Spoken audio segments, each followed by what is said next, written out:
For my screencast, I chose to analyze June or Barcarolle from The Seasons by Tchaikovsky. The Barcarolle is a Venetian folk song that is sung by gondoliers or a composition of that style. It is meant to capture the essence of the gondolier's slow and steady stroke. Most barcarolles are from the Romantic period, however, there are pieces written in this style that were composed before the 1800s. The barcarolle originated from operatic performances in Venice during the 1650s, which were based upon the songs heard from the gondoliers serenading their lovers. The Seasons project was commissioned to Tchaikovsky by Nikolai Matveyevich Bernard in 1876 for his magazine The Novelist. It was a collection of character pieces based on a theme, and each month was published separately throughout 1876.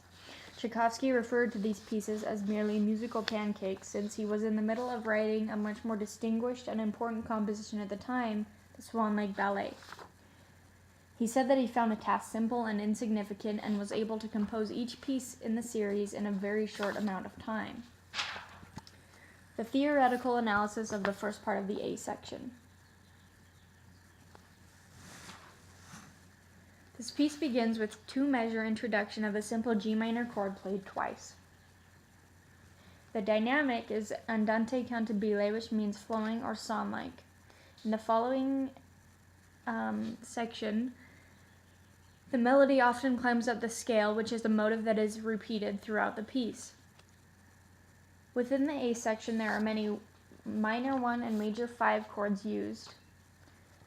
This tells us that the piece is in harmonic minor because the 5 chord is major and the leading tone is being raised.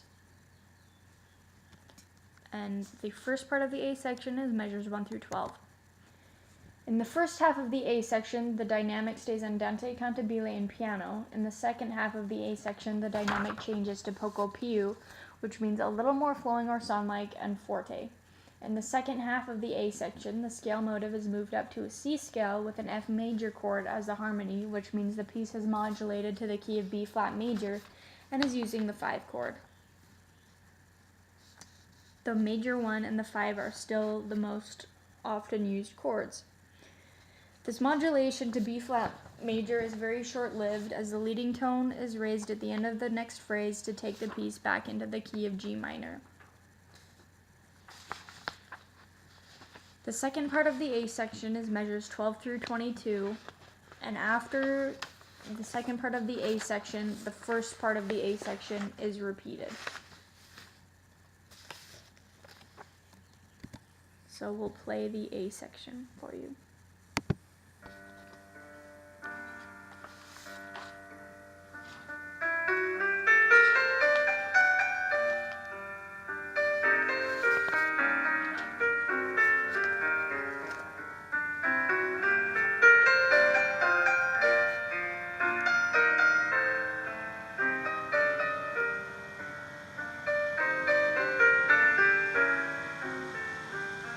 So this is the second part of the A section.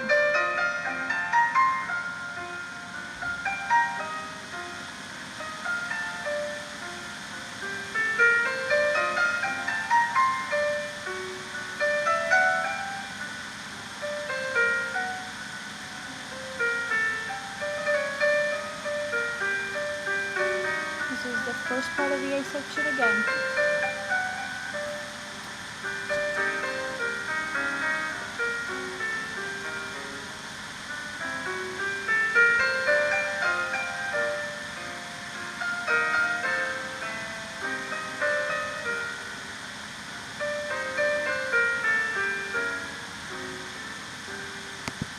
And that's the A section.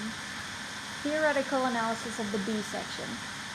The B section is the B section is the climax of this piece. The section begins with a key change to G major, which is the parallel major, and a new tempo marking, poco più mosso, which means a little more movement. It also says ma poco a poco crescendo, which means gradually get louder. The section begins in piano and gradually gets louder and faster, and then gets louder and ends in fortissimo at the end of the section.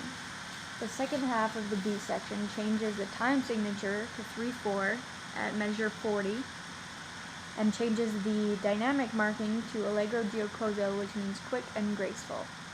The section ends with G diminished eighth note rolls, which is the climax of the piece.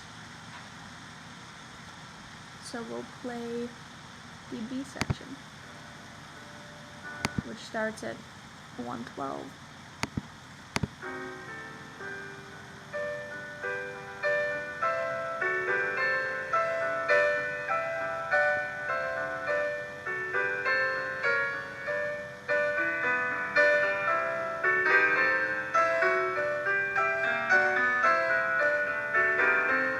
And this is the second part of the B section.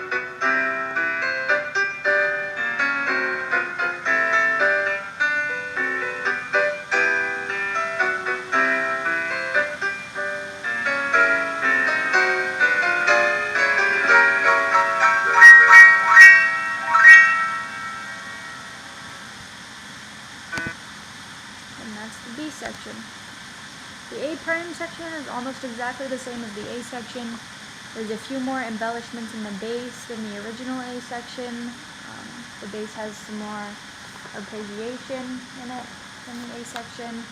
And there's a 1.5 measure intro leading into the A prime section, which is actually more of an outro to the B section, but I include it in the A prime section because it comes after the key change back to G minor.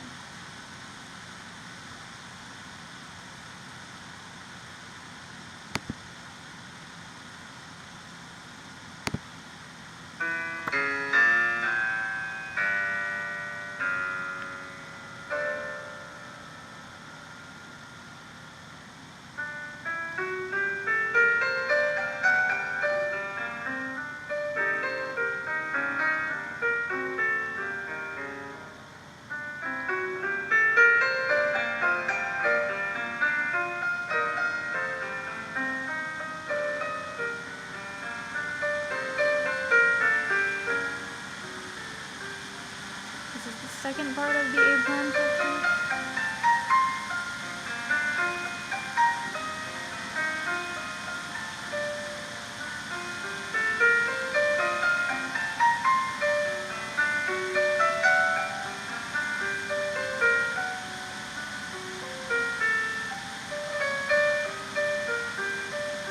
And then the return of the first part of the A section, or A prime section.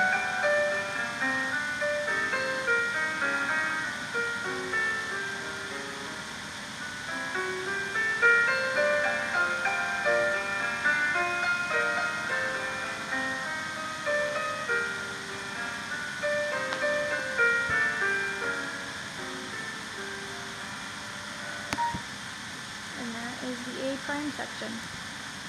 Theoretical analysis of C section. This is the last section. Section C does not have a tempo, a key, or time change. It begins in piano and slowly goes down to pianissimo. The section begins with G minor chord and descends chordally and melodically. This progression, which consists of mostly 1 and 5/7 chords, repeats an octave lower, and then once it reaches the lowest point, it ascends in the second half of the section, which begins at measure 91. It ascends with 1-5-1-5 chordal motion, inversions one after another as root, second inversion, first inversion, and then it repeats another octave higher and closes with 9 consecutive G minor rolls. So we'll play section C, and it starts at 317.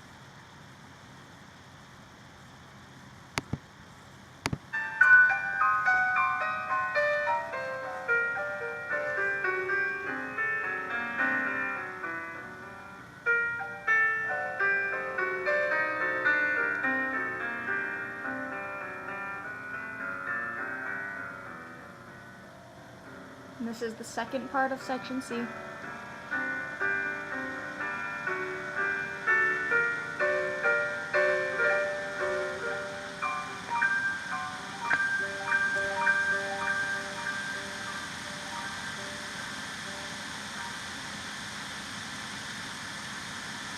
Alright, and that's section C. The entire form of the piece is A, B, A prime, C. So we'll listen to it and there we go.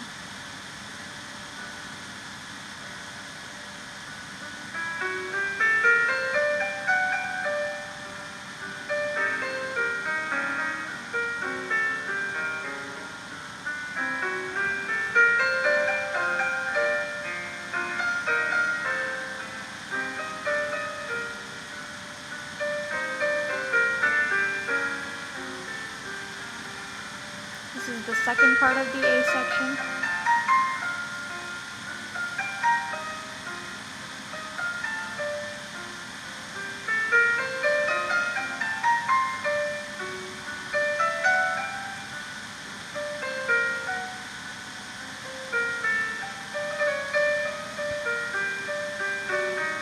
And this is the repeated first part of the A section. Third part.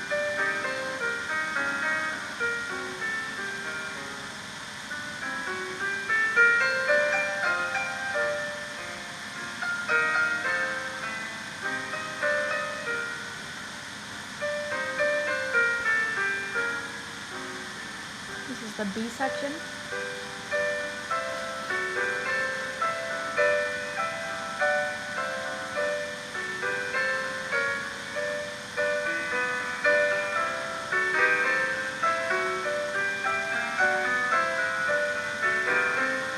This is the second part of the B section.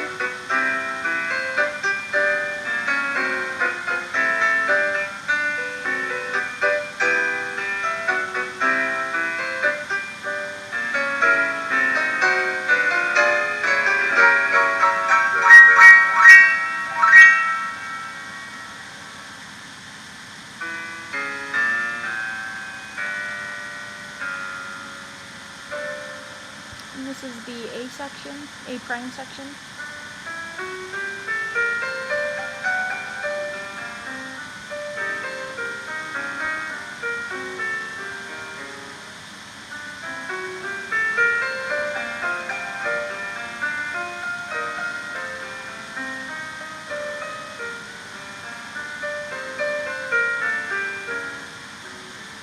A prime second section.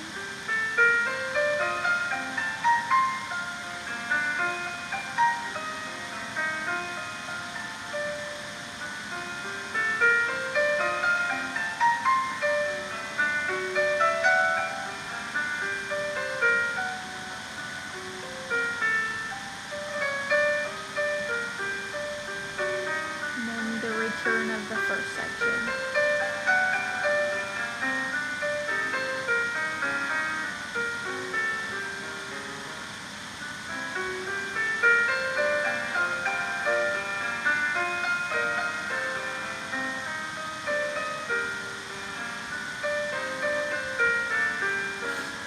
And then section C.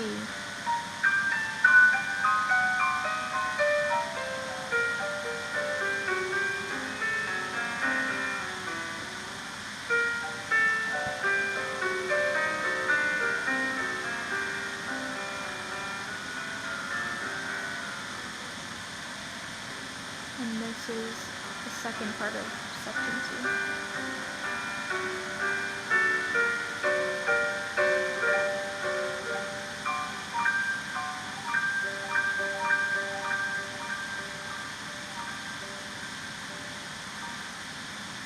Alright, that concludes my screencast. This should be a 99. I'm just not going to go into PowerPoint and fix it and re-record this. So just pretend that that's a 9 and not a 1.